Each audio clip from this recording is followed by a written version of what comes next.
ఇప్పుడు ఈ ఆపరేషన్ సింధూర్‌ని నడిపించడానికి ఇద్దరు మహిళల్ని యెస్. ఎంచుకున్నారు సార్. సో, ఈ మహిళల్ని ఎంచుకోవడం మీద మీ అభిప్రాయం ఏంటి సార్?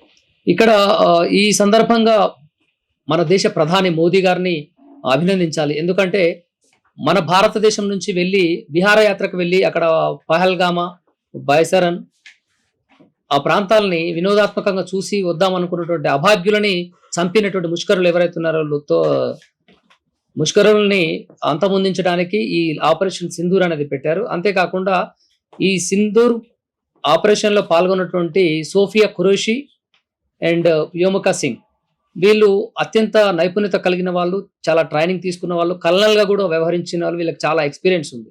వీళ్ళ ద్వారానే ఇక్కడ మన భారతానికి సంబంధించినటువంటి వారి ఆడబిడ్డల పసుపు కుంకుమలు తీసేశారు. ఆ పసుపు కుంకుమలు తీసేసినటువంటి మన దాంట్లో నేను భారత నౌకాదళంలో పనిచేస్తున్నటువంటి సోఫియా ఖురేషి, వ్యోమికా సింగ్ వీళ్ళ చేతనే ఈ యొక్క ఆపరేషన్ బాధ్యతలు చేపట్టాలి. పాకిస్తాన్‌కి ఇక్కడ ఉన్నటువంటి మహిళలు కూడా సాధారణమైన వాళ్ళు కాదు. వీళ్ళు కూడా వీరనారిలే.